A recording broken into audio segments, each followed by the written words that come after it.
Siempre he creído que el juego es el lenguaje secreto de la infancia.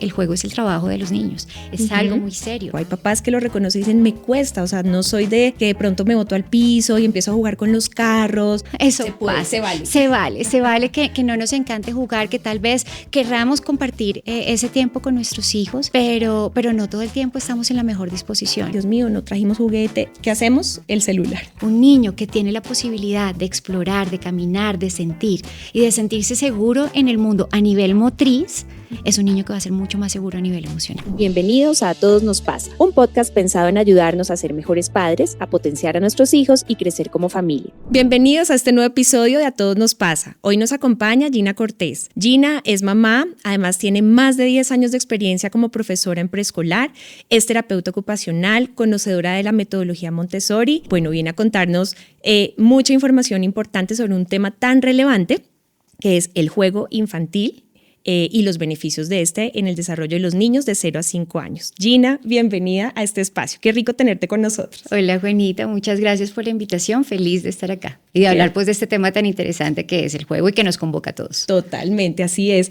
Bueno, Gina, ¿y quién nos recuerda en su infancia de pronto cuando éramos chiquitos y encontrábamos, por ejemplo, esas sábanas, esas almohadas, los muebles de la sala y armábamos un cambuche, una casa, un fuerte y ahí nos metíamos y nos íbamos a esos mundos de la imaginación y quedan allá guardados en nuestra memoria? Yo creo que las personas que tenemos la fortuna de tener hermanos también ayuda muchísimo a que esos juegos fueran más completos. Total. Jugábamos al castillo, a armar la carpa. Yo tenía algo muy especial y era que en la casa de mi abuela había una máquina de coser de la que tenía pedal y tenía una rueda que giraba. Sí. Y cuando no me encontraban ya sabía dónde podía estar y me encantaba estar allá debajo y pasaba horas y horas jugando a que ese era ni siquiera mi carro, era un tractor. Total. Entonces me encantaba jugar. Y yo creo que ese juego y ese encontrar elementos que podían ser curiosos en la niñez nos llevaba a imaginar y a crear mundos pues inexplorados e inimaginables.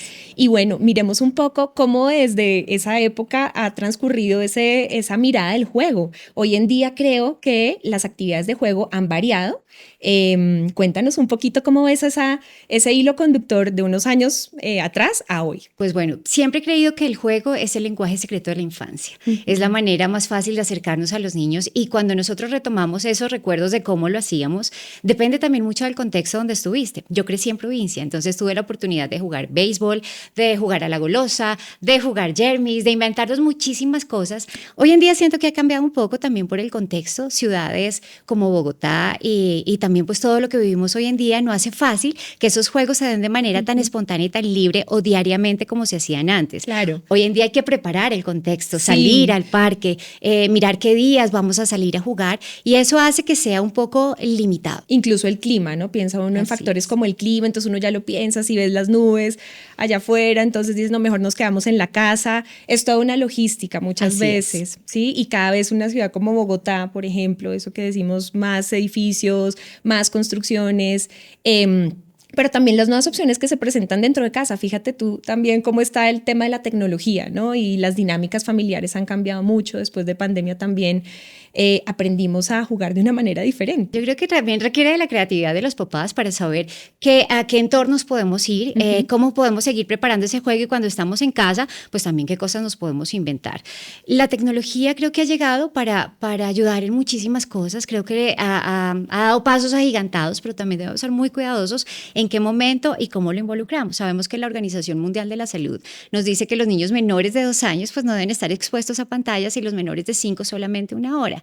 Entonces es cómo privilegiamos ese juego sensorial, ese juego divertido, porque esa es la idea del juego. La idea del juego es, y el juego tiene que ser algo chévere, tiene que ser algo que se disfrute, tiene que generar felicidad, pero también genera, cuando es grupal, normas, límites, acuerdos, estructurado. Entonces, sin que tú te des cuenta y los niños tampoco, vas creando muchas cosas que son importantes para la vida más adelante. Y me haces pensar en algo y es, muchas veces pensamos, tal vez erróneamente, y ya lo conversaremos un poco, es el juego parece ser algo superficial, y a veces sentimos que es como un poco perder el tiempo. No es que algunos papás dicen, no, es que se la quiere pasar jugando, es que no quiere hacer nada más que jugar. Entonces uno dice, realmente el juego es así de superficial, pero realmente entendemos que desarrolla un montón de habilidades. Así es, muchas veces como adultos nos olvidamos ya de todos los beneficios y de lo rico que es jugar y decimos, no, hagamos primero lo importante o le decimos a nuestros hijos o a los niños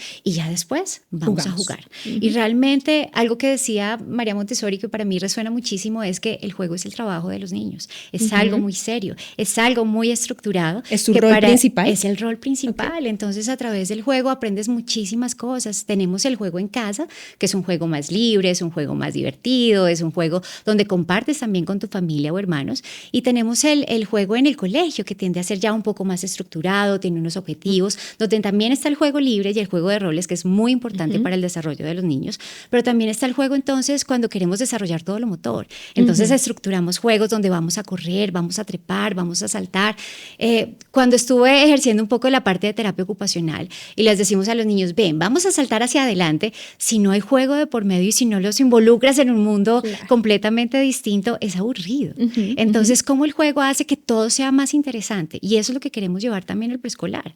¿Cómo hacemos que todos los aprendizajes estén mediados y regulados por el juego para que sea divertido? Y eso crea, uno, un lazo emocional con esa persona con la que estás. Dos, desarrolla todas las habilidades motoras, de lenguaje, emocionales y de roles también. El juego nos ayuda mucho a ese planeamiento. Ese planeamiento motor, emocional, resolución de conflictos. Ahí es una parte muy importante también donde utilizamos el juego. Incluso los estudios dicen, ¿no? Los niños que más tiempo pasan jugando son probablemente esos niños que más habilidades emocionales, sociales y cognitivas desarrollan. Entonces, ¿cómo es importante reivindicar el valor del juego? Así como lo mencionas, desde el disfrute. Sabemos que hay diferentes tipos de juego, ¿verdad? Podemos hablar un poquito de eso, que a veces encontramos un juego que puede ser estructurado y se vale con algunos acuerdos, algunas reglas, un juego semiestructurado, ¿verdad? Que es un poquito más flexible, pero también está el juego libre, que es fantástico y es donde ahí se desarrolla toda esa creatividad. Bueno, también todo lo que tiene que ver con habilidades como la memoria, la atención, la flexibilidad, la capacidad de adaptación. ¿Qué otros tipos de juego podemos encontrar, Gina? Claro que sí, Juanita. Pues como tú lo dices, el juego libre es el principal. Es donde desarrollamos toda la creatividad y donde, aunque no lo veamos, miles de conexiones neuronales están allí. Tenemos el primero, que es el de los bebés, cuando botan algo y nuevamente vas y lo recoges, vuelven y lo botan, vas y lo recoges y no entiendes por qué se está dando esto. Es porque ellos necesitan ese ensayo. Primero, es divertido y segundo, el cerebro está haciendo esas conexiones de repetición. Por eso podemos ver que hay niños que hacen una cosa una, dos, tres, 5 veces y no entendemos por qué lo está haciendo. Cuando ya el cerebro lo asimila y ya es una acción que ya está interiorizada, pasamos a otra cosa. Parece algo simple, ¿no? Pero eso que botan el sonajero una y otra vez, uno dice, ¿pero qué pasa ahí? Ese cerebro se está moviendo, es entendiendo el mundo causa-efecto, por ejemplo, cosas tan básicas como esa, pero tan poderoso a través del juego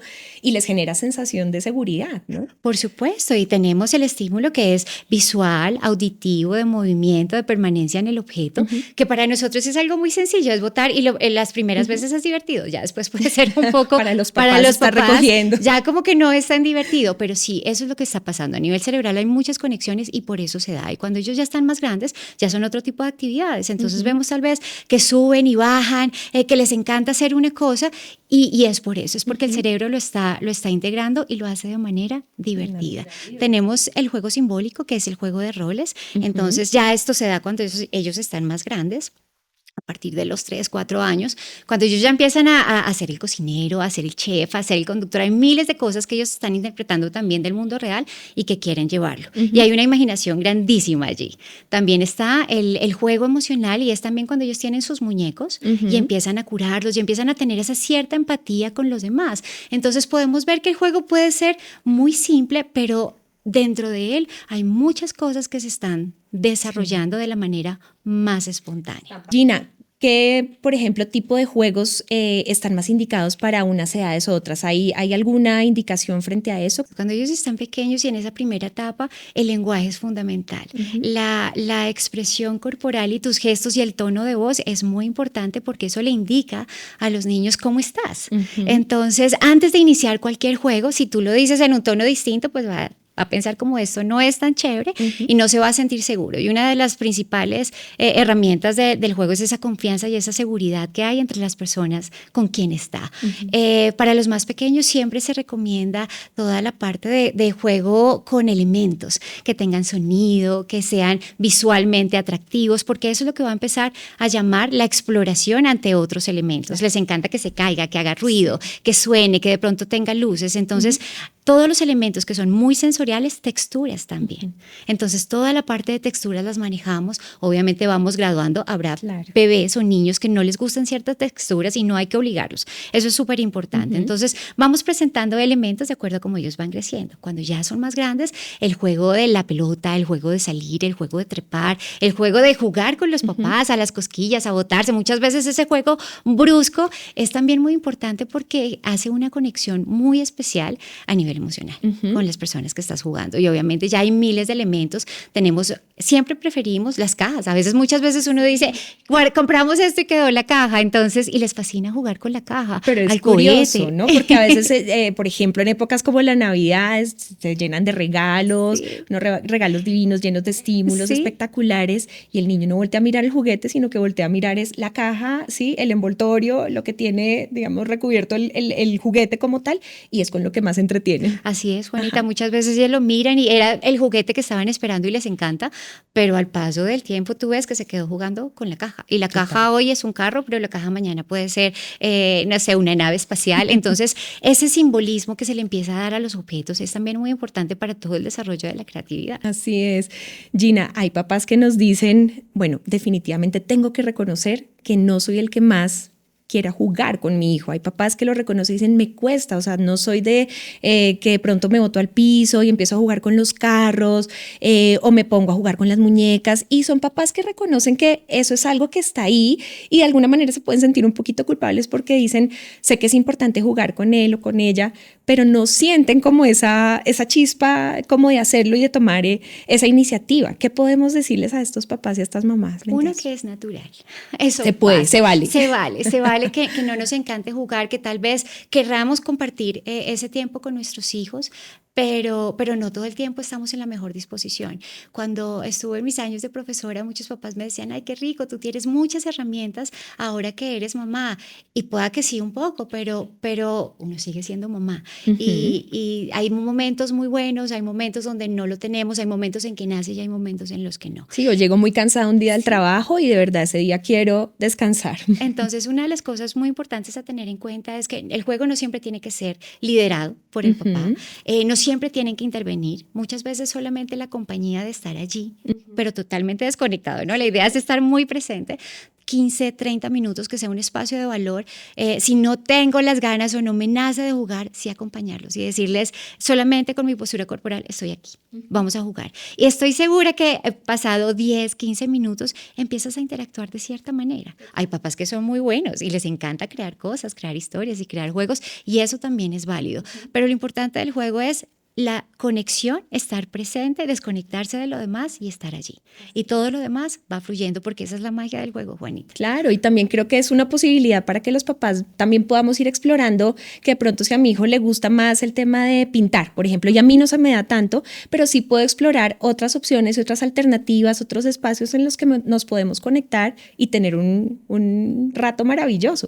Es más, yo creo que a los adultos se nos olvida jugar, vamos creciendo, somos niños, vamos creciendo y vamos perdiendo ese gozo y ese disfrute porque sentimos que el mundo adulto es como la formalidad, pero cuando jugamos, totalmente, sí. Pero cuando nos reencontramos nuevamente con espacios de juego y esas experiencias como que de verdad nos permiten fluir y estar presentes aquí y ahora, o sea, uno la pasa delicioso, se lo goza y dice, qué rico es jugar. Y creo que también como adultos tenemos que darnos a veces ese permiso, como sin tanta regla y sin tanta rutina en ese momento, sino como simplemente ser y dejarlo fluir.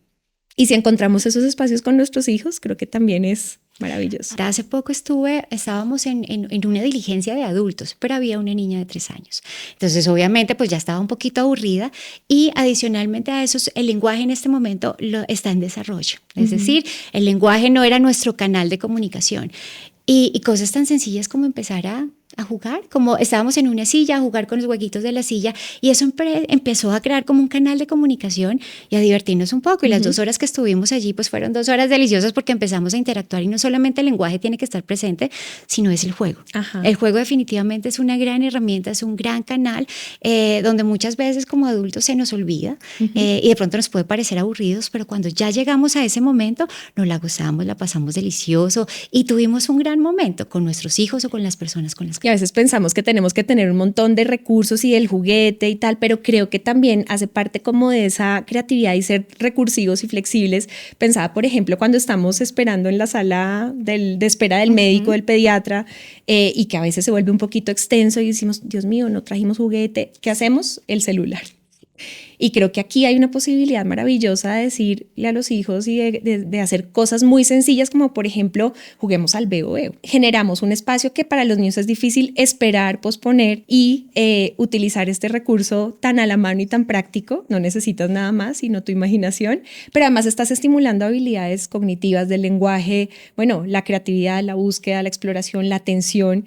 Entonces, mira qué poderoso es como recordar que no siempre tenemos que tener los juguetes increíbles alrededor, sino que con lo que tenemos a la mano, pues podemos jugar. Puede pasar que en algún momento no teníamos, generalmente papás y mamás acostumbramos a salir con, no sé, con el libro, con un cuento, con algo para pintar, como para saber que en esos espacios puede pasar algo. Y nos anticipamos. Y nos anticipamos, pero pueda que no, pueda que en ese momento salimos de carrera y no tenemos nada a la mano. Hay muchos juegos de lenguaje, juego con las manos, juegos que vemos alrededor.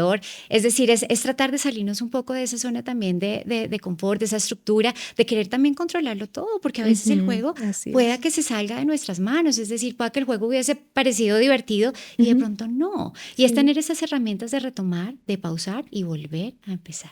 Yo creo que va mucho también de nosotros en esa tranquilidad que les podamos transmitir a los niños y no de hacer lo que todo el tiempo tienen que estar como en un punto muy alto de diversión, porque no necesariamente tiene que ser así. Hay juegos mucho más tranquilos que ellos disfrutan, pero no tenemos que llevarlos a esos puntos de felicidad extrema, sino de tranquilidad, que ellos se sientan bien y que lo disfruten. Total.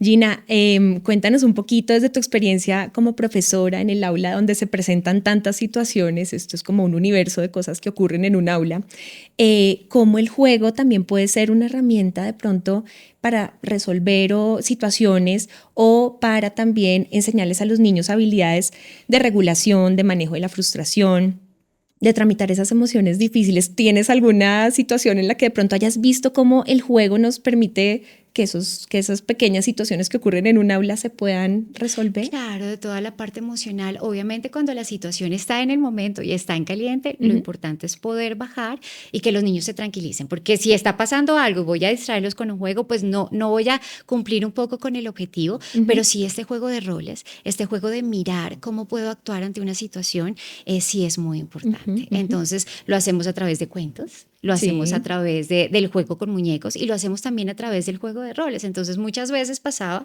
que en el momento de la situación, obviamente hay muchas emociones que están allí y que hay que intentar calmar para que ellos puedan escuchar y ya después retomamos nuevamente a través del juego cómo hubiésemos podido experimentar. También cómo el juego puede ser divertido. Alguna vez en una clase, estábamos en clase de inglés y una de las chiquitas estaba súper confiada, ella ya se graduó en este momento. Y entonces empezamos a jugar con el idioma y cómo se dice tijeras en inglés, y ella se sentó y decía, se dice tijeras. Y es un entorno tan tranquilo que todos se rieron y dijeron, es algo divertido, y empiezas a jugar con elementos que pasan de la cotidianidad y que no pueden estar estructurados. Está también, pues como terapeuta ocupacional, todo el juego motor, sensorial, vestibular, todas las habilidades que se pueden desarrollar a través de actividades en el parque, a través de actividades también en un gimnasio que se pueden trabajar, pero que tienen que estar mediadas por el juego para que no se vuelvan aburridas, porque eso es lo que hace interesante esta interacción con los niños y en el preescolar. Totalmente. ¿Qué pasa? Y hablemos un poquito, que yo creo que esto para los papás es súper importante cuando estamos con estos pequeños y está el niño jugando con su juguete, con su muñeco, con su carro, y llega otro compañerito y le quita ese juguete. Ahí pasan cosas increíbles, pero también a veces como papás o mamás nos genera un poco de angustia qué hacemos en esos momentos, porque si a mi hijo es el que le quitan el juguete, pues también uno tiene ciertas formas de manejar la situación. Tenemos las dos situaciones y es al que le quitan el juguete y al que quita el juguete. Entonces, para las dos partes sigue siendo, es un reto de trabajar porque obviamente yo como mamá no quiero que pasen por encima de mi hijo porque eso lo ven un poquito. Las mamás son angustias y dicen, no quiero que todo el tiempo le estén quitando cosas, que se haga respetar. Sí. Y la mamá de pronto de ese niño o de esa niña que siempre está quitando dice, mira, no sé qué hacer, esto no lo hacemos en casa, pero ¿cómo se trabaja? Definitivamente lo mejor es el aula de clase, porque el aula de clase nos da muchas herramientas para poderlo mediar y en el momento que pasa es explicar y cuáles otras alternativas tenemos. Muchas veces el lenguaje no está presente para poder decir, esto me gusta y esto lo quiero y lo primero que voy a hacer y en esa etapa es quitarlo porque me gusta. Estamos en una etapa egocéntrica todavía. ¿Cómo podemos? Y poco a poco van cambiando, pero hay momentos en donde el impulso de querer tener el juguete me gana un poquito más. Entonces es también cómo lo mediamos, cómo lo vamos trabajando, cómo lo explicamos y sé que lo he escuchado en episodios anteriores y es el modelamiento.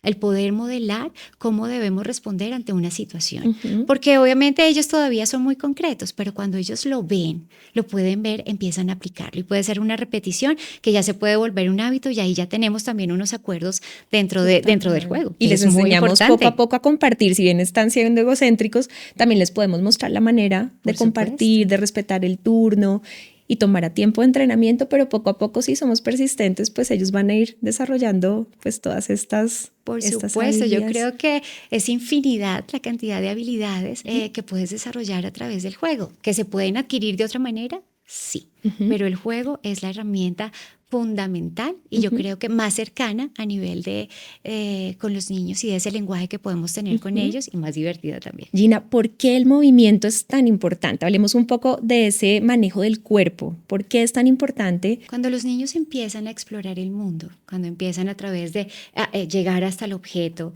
el gateo, cuando empiezan a caminar, están explorando. Y esa exploración en el mundo les va dando seguridad y confianza.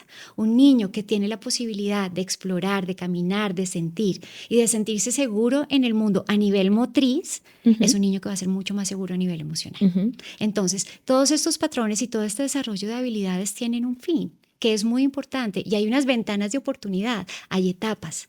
Que si no se desarrollan estas etapas, pues no es terrible, pero sí es fundamental porque hay etapas que están abiertas para todo lo motriz, para toda la parte del lenguaje, para toda la parte sensorial, que es importante en el momento del aprendizaje. Entonces, sí es importante que se muevan, sí es importante que corran. ¿Por qué? Porque les va a dar seguridad en el mundo y esto tiene que ver también con todo lo que va a ser su desarrollo motor fino en el momento de la lectoescritura, sus periodos de atención. También porque el cuerpo ya está preparado para tener unos periodos de atención, está preparado también para correr y para saltar y moverse por el mundo. Entonces, este desarrollo sí es muy importante para todo lo que tiene que ver con el aprendizaje de habilidades, con los periodos de atención, con la parte sensorial y más adelante lo que va a ser su vida futura. Entonces, si bien son importantes las actividades formales, de pronto de sentarse en una mesa, en un escritorio y tener como esta parte fina, si no estimulamos primero esa parte corporal gruesa, pues nos vamos a estar perdiendo de muchos recursos para que cuando ya necesitemos llegar a esta formalidad, pues de pronto vamos a perder un poquito